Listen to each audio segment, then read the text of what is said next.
brought to you by Agilus Diagnostics. Health test की बात आती है तो मैं भरोसा करता हूँ India's largest diagnostics company Agilus diagnostics. खुद को टेस्ट करते रहो। तो आदाब, नमस्कार, गुड इवनिंग, सत श्री अकाल। एक बार फिर आप तमाम लोगों का स्वागत है क्राइम तक की कहानी के इस एपिसोड में। उम्मीद है पूरी फैमिली अच्छी होगी, अपना और अपनों का ख्याल रख रही होगी। आज 26/11 है। मुंबई में वही आतंकी हमला जिसे आज भी हम लोग याद करते हैं। वो पल, वो सारी चीज़ें हम लोग कभी भुला नहीं पाएंगे। मुंबई के सीने पर जो ज़ख्म उस दिन लगा था, मुझे याद है हम सभी मुंबई में और उस चीज़ों को कवर कर रहे थे। तो आज 26/11 वही तारीख है, तो मुझे लगा आप लोगों के साथ इसे याद करना चाहिए। अब आते हैं आज की कहानी के ऊपर। ये कहानी एक ऐसी लड़की की है जिसका सपना था कि वो फौज में जाए, आर्मी ज्वाइन करे, देश की सेवा करे, और इसी सपने को पूरा करने के लिए वो बहुत मेहनत करती है। ये कहानी एक मैक्सिकन लड़की की है। मैक्सिको में जन्म हुआ एक लड़की का जिसका घर वालों ने नाम रखा रामोस। बाद में वो परिवार अमेरिका शिफ्ट हो गया। वो अमेरिका आती है, अमेरिका में पढ़ाई करती है और आखिरकार बचपन के अपने सपने को पूरा करती है। 2001 में उसे अमेरिकी आर्मी में नौकरी मिल जाती है और वो अमेरिकी सेना का एक हिस्सा थी। लेकिन जैसे ही वो आर्मी ज्वाइन करती है, उसके बाद अचानक 9/11 हो जाता है। अमेरिका पर अब तक का सबसे बड़ा आतंकवादी हमला। न्यूयॉर्क के उस ट्विन टावर पर कैसे प्लेन टकराता है। तो 9/11 के फ़ौरन बाद रामोस की भी किस्मत बदल जाती है। उसे फ़ौरन इराक भेज दिया जाता है। इराक में उसको पोस्टिंग दे दी जाती है। अब वो इराक पहुंचती है क्योंकि 9/11 के तार बहुत सारे अलकायदा और सारे इन चीज़ों से जुड़े हुए थे, तो इसीलिए अलग अलग पोस्टिंग हुई। तो रामोस भी इराक पहुंची। इराक में वो 7 सालों तक नौकरी करती रही, मतलब सेना में रही। 2008 में वो वापस अमेरिका आती है और फिर सेना से इस्तीफ़ा दे देती है क्योंकि उसे लगा था कि अब कुछ वो पढ़ाई करेगी। अब वो अमेरिका में अपनी माँ के साथ रहा करती थी। उसने यूनिवर्सिटी में एडमिशन लिया और जस्टिस एंड कानून, इसके ऊपर, सिस्टम के ऊपर उसने पढ़ाई शुरू कर दी। 2008 में उसने छोड़ा था और फिर पढ़ाई लिखाई शुरू की। इसी दौरान में हुआ ये कि रामोस की माँ की मौत हो गई। पढ़ाई पूरी कर चुकी थी। अब माँ की मौत के बाद उसके ऊपर बहुत सारी जिम्मेदारी आ गई, क्या करे। तो उसने फिर शहर बदला और कैलिफोर्निया के ऑरेंज, एक छोटा सा शहर, वहाँ पहुँचती है। अब वहाँ एक किराए का घर ढूंढती है, लेकिन इतने पैसे नहीं थे क्योंकि वो खुद एक स्टूडेंट थी। तो उसे लगा कि एक कोई रूम पार्टनर मिल जाए जो किराया शेयर कर ले, उसके साथ रह लेंगे। उसने सर्च करना शुरू किया और आखिरकार जब उसने सोशल मीडिया पर और बाकी जगहों पर देखा तो देखा कि एक और शख्स है जो एक रूम पार्टनर ढूंढ रहा है। उसने उसका प्रोफाइल देखा, उसका नाम जॉय था। जॉय साउथ कोरिया का रहने वाला, उम्र करीब उसकी 55 साल थी, जबकि रामोस की उम्र करीब, जब ये ढूंढ रही थी तब उसकी उम्र लगभग 35 से 40 साल के दरमियान हो गई थी। तो उसने जॉय का बायोडाटा देखा और देखा, उसे लगा कि आदमी ठीक है, कम बोलता है, इसके बहुत ज़्यादा फ्रेंड सर्किल भी नहीं है और रेंट भी शेयर करना है। तो उसे लगा कि ऐसे ही शांत इंसान चाहिए। तो फिर वो जॉय से मिलती है और उसकी एक सिस्टर भी थी रामोस की। तो अपने सिस्टर के साथ जाकर जॉय से मिलती है, बातचीत करती है तो उसे अंदाज़ा होता है कि आदमी सही है, ढंग का है, बड़ा शरीफ है और अपने आप में गुमसुम रहता है, ज़्यादा किसी से साथ बातचीत करता नहीं है। इसके बाद वो रहने को तैयार हो जाती है। वो किराए का एक घर लेते हैं और आधा आधा किराया दोनों बांट लेते हैं। तो अब रामोस और जॉय एक साथ रहते हैं। इस दौरान में कई बार उसकी सिस्टर आती है, कुछ फैमिली फ्रेंड आते हैं। रामोस वो उनसे भी मिलता है, हर एक से मिलता है। धीरे धीरे रामोस की सिस्टर से भी उसकी दोस्ती होती है और रामोस भी अब उसको एक दोस्त की तरह मानने लगती है। उसे लगता है ये शख्स ठीक है। लेकिन इसी दौरान होता ये है कि अचानक जॉय को रामोस से इश्क हो जाता है, एक तरफा इश्क। अब वो रामोस, उससे जुड़ी हुई सारी जानकारी, उससे बहन से मिलना, उसके दोस्तों से मिलना, उनके बारे में जानकारी हासिल करना, ये सब शुरू कर देता है। लेकिन रामोस को भी हल्की सी भी भनक नहीं है कि उसका रूममेट, उसका रूम पार्टनर, जो उम्र में उससे बहुत बड़ा है और वो उससे इश्क करने लगा है। अब जब उसने देखा रामोस किन लोगों से मिलती जुलती है, तब उसकी उम्र चूँकि 55 साल थी जॉय की, तो उसने रामोस को अपनी तरफ आकर्षित करने के लिए अब उसने टैटू हाथों पे बनवाना शुरू किया, उसने प्लास्टिक सर्जरी करानी शुरू कर दी। अराउंड $10,000 सिर्फ उसने अपने गेटअप को चेंज कराने पर खर्च कर दिया। कई बार रामोस देख के उसको हंसती भी कि आप ये क्या से क्या होते जा रहे हो, लेकिन उसे पता ही नहीं था कि ये सब कुछ वो उसी के लिए कर रहा है।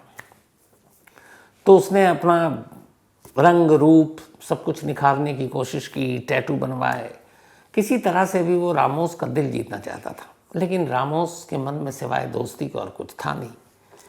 धीरे धीरे वक्त बीता और जॉय को लगा बहुत पैसे खर्च कर दिए, लेकिन वो ध्यान नहीं दे रही है, कुछ तो गड़बड़ है।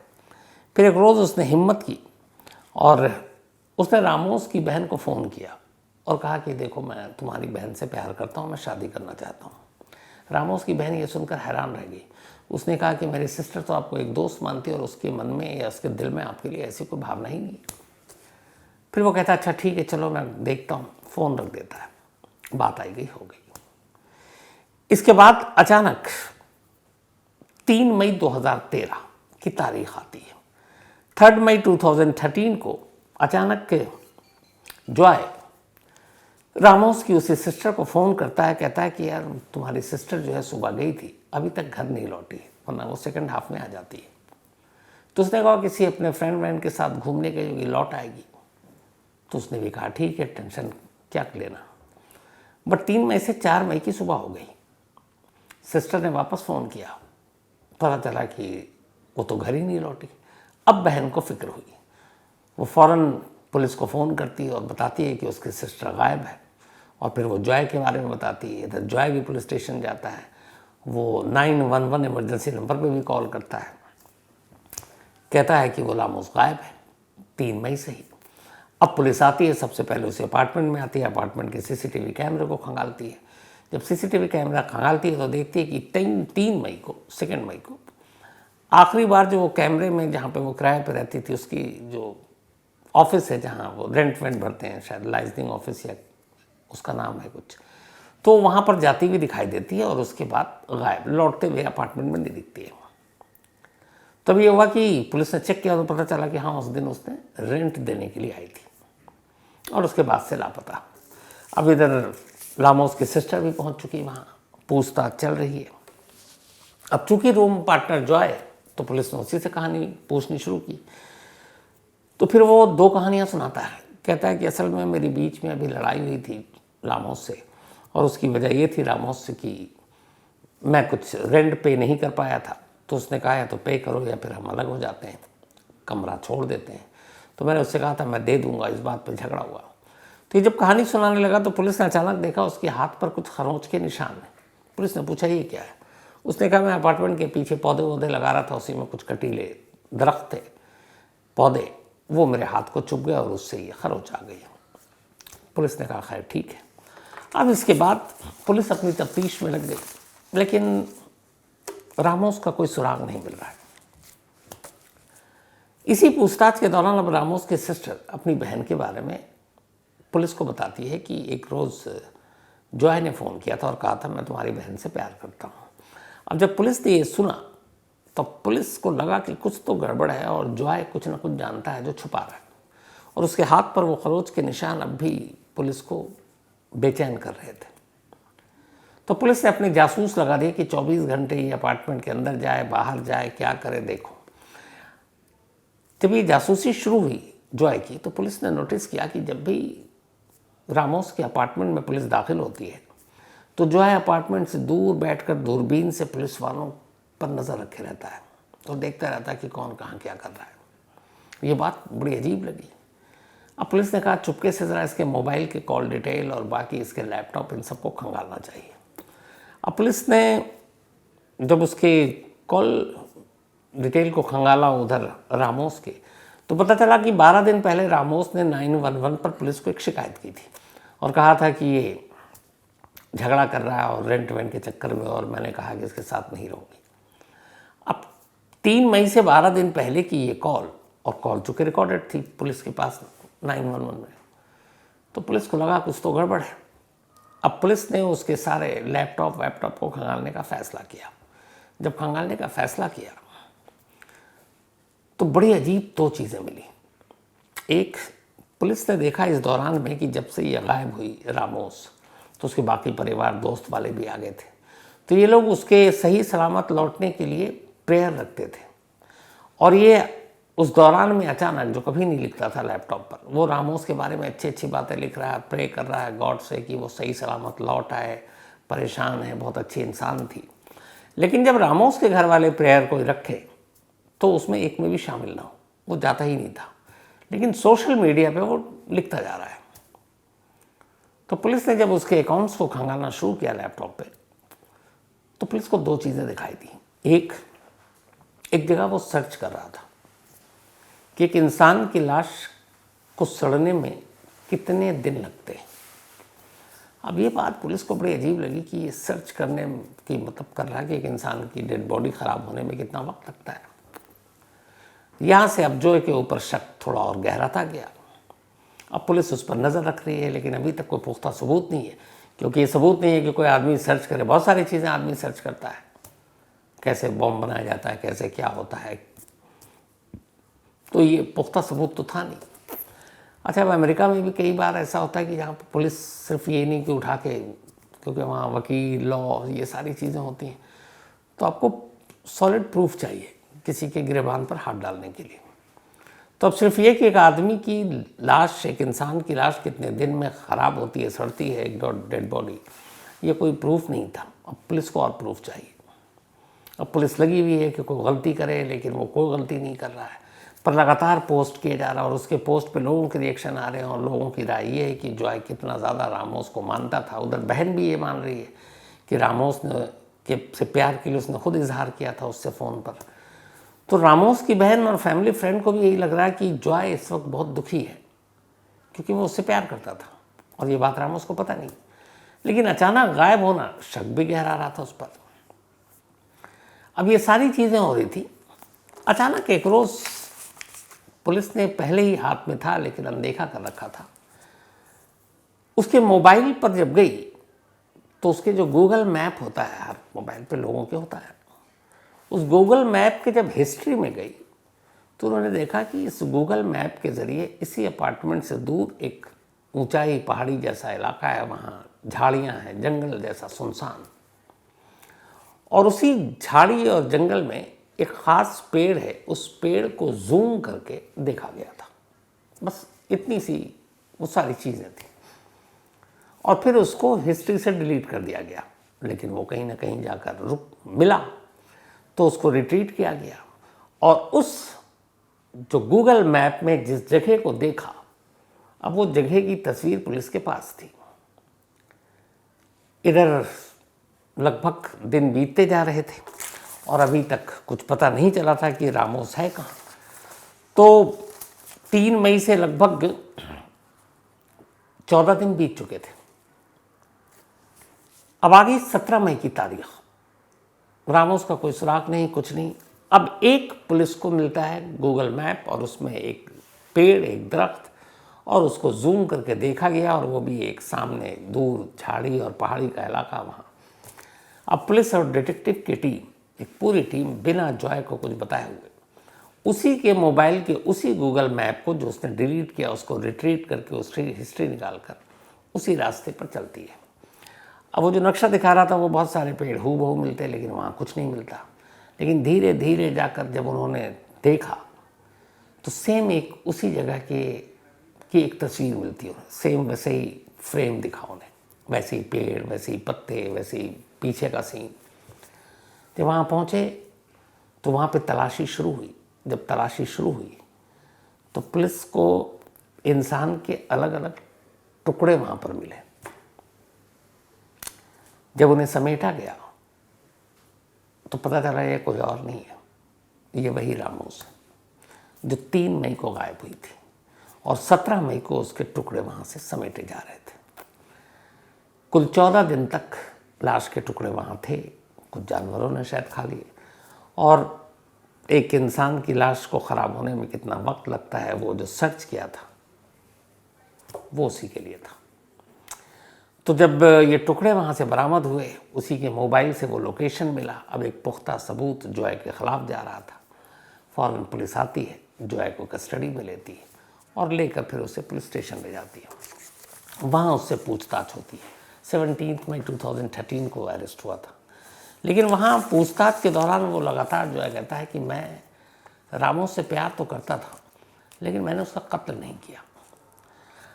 अब यहाँ जब ये मामला कोर्ट में गया और पुलिस ने जो मामला लगाया उसके ऊपर, वो उसको लगाया था फर्स्ट डिग्री मर्डर केस। जैसे अपने होता है सीधे सीधे मर्डर केस, तो वहाँ फर्स्ट डिग्री होता है, फिर सेकंड डिग्री भी होता है। सेकंड डिग्री में कम सज़ा मिलती है। तो पुलिस के हिसाब से एक फर्स्ट डिग्री मर्डर केस था, क्योंकि उसमें सीधे सीधे रामोस का कत्ल जो है नहीं किया। लेकिन जब अदालत में ये केस पहुंचा तो अदालत के सामने दिक्कत ये थी कि दो चीज़ें थी। एक कि एक इंसान की डेड बॉडी ख़राब होने में कितना वक्त लगता है, दूसरा एक शख्स का मोबाइल और उस मोबाइल में एक जूम और एक पेड़ और एक तस्वीर गूगल की हिस्ट्री में, गूगल मैप में। इसके अलावा न रामोस को आखिरी बार किसी ने जॉय के साथ देखा, न रामोस को उस पहाड़ी की तरफ जाते या ले जाते किसी ने देखा, न जॉय को उधर जाते हुए किसी ने देखा। मतलब इन दो इलेक्ट्रॉनिक एविडेंस के अलावा और कोई एविडेंस था ही नहीं। ना ऐसे कोई मैसेज मिले, ना ऐसे कोई कॉल डिटेल मिले, ना खुद जॉय के लैपटॉप या मोबाइल से ऐसी कुछ चीज़ मिली कि वो मर्डर की प्लानिंग कर रहा है। तो वहाँ बहस इस बात पर हो रही थी कि क्या एक आदमी अगर सर्च करता है कि एक इंसान की डेड बॉडी कितने दिनों में ख़राब हो सकती है, तो क्या वो कातिल उसको माना जाए सिर्फ इस एक लाइन पर? या एक शख्स अगर किसी चीज़ को गूगल मैप पे देख रहा है तो क्या वो डेड बॉडी को ठिकाने लगाने के लिए देख रहा है? और भी चीज़ें हो सकती हैं। आपको पता है अदालतों में वकील कैसे खेलते हैं। तब इन सारी चीज़ों को लेकर बातें शुरू हो गई और बहस चली। जब बहस हुई तो फिर अदालत ने भी कहा कि देखो डायरेक्ट एविडेंस कोई नहीं है, इसलिए पहले तो ये कि फर्स्ट डिग्री मर्डर केस ये बनेगा नहीं, ये बनेगा सेकंड डिग्री मर्डर केस जिसमें कम सज़ा होती है। और फिर सेकंड डिग्री मर्डर केस अदालत ने बनाया। उसके बाद बहस चलती रही और आखिरकार जुलाई 2014 में 13 में वो अरेस्ट हुआ था, साल भर के अंदर। 17 मई 2013 को अरेस्ट हुआ जॉय, और जुलाई 2014 में कोर्ट ने सेकंड डिग्री मर्डर केस का उसको मुजरिम मानते हुए 15 साल की सज़ा सुनाई, 15 ईयर्स। अगर फर्स्ट डिग्री होता तो हो सकता था 30, 40, 50 ईयर्स होते।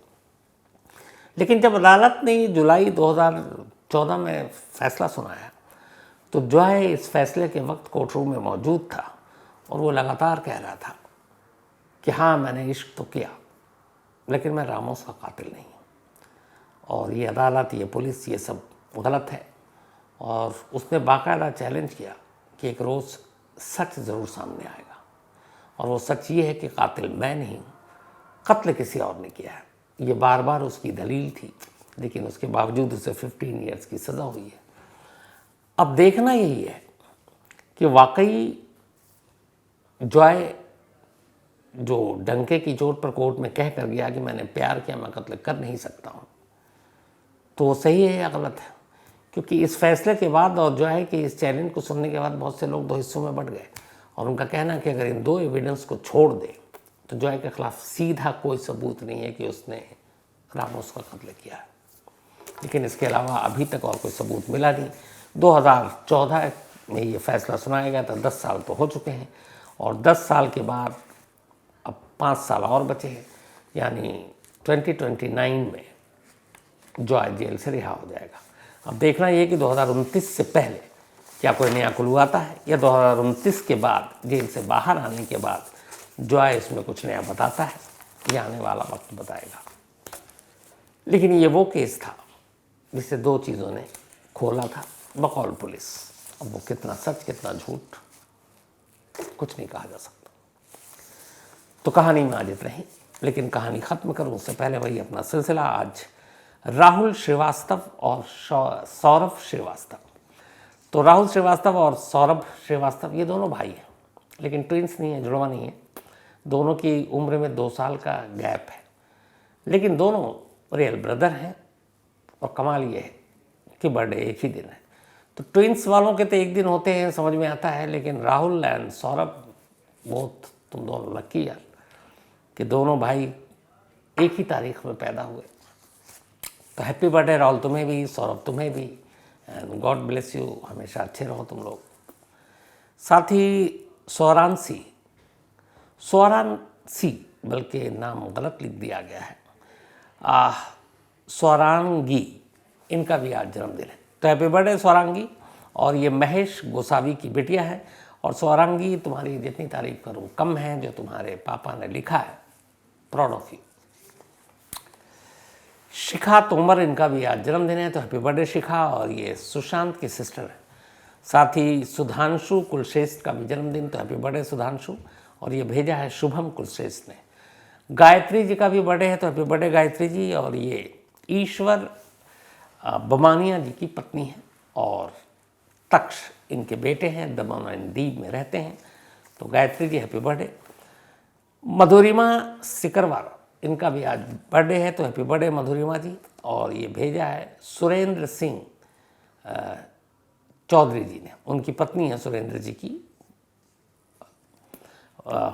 माधवी माँ। इसके अलावा रिया पाल, इनका भी आज बर्थडे है, तो हैप्पी बर्थडे रिया। और ये भेजा है रामपाल जी ने, रामपाल जी की बेटियां हैं रिया और साथ ही संजय यादव। साथ ही वर्षा साहू का भी बर्थडे है, तो हैप्पी बर्थडे वर्षा। हेमंत, जितेंद्र, राहुल, तरुण, दीपक, मिस्ट्री और बंटू, इन सभी ने भेजा है। इसके अलावा अंश कश्यप, इनका भी आज बर्थडे है, तो हैप्पी बर्थडे अंश। और ये भेजा है अश्विनी कुमार कश्यप ने, उनके बेटे हैं अंश। और ये एक नाम जो ऊपर बोला था मधुरिमा है, वो सिकरवार। साथ ही आज वैशाली सिंह एंड संदीप सिंह, इन दोनों की मैरिज एनिवर्सरी है, तो आप दोनों को बहुत बहुत बधाई। इसी के साथ कहानी में आज इतना ही। अब आपसे मुलाकात होगी कल रात 9 बजे किसी नई कहानी के साथ। तब तक अपना और अपनों का ख्याल रखिएगा। Thank you very much.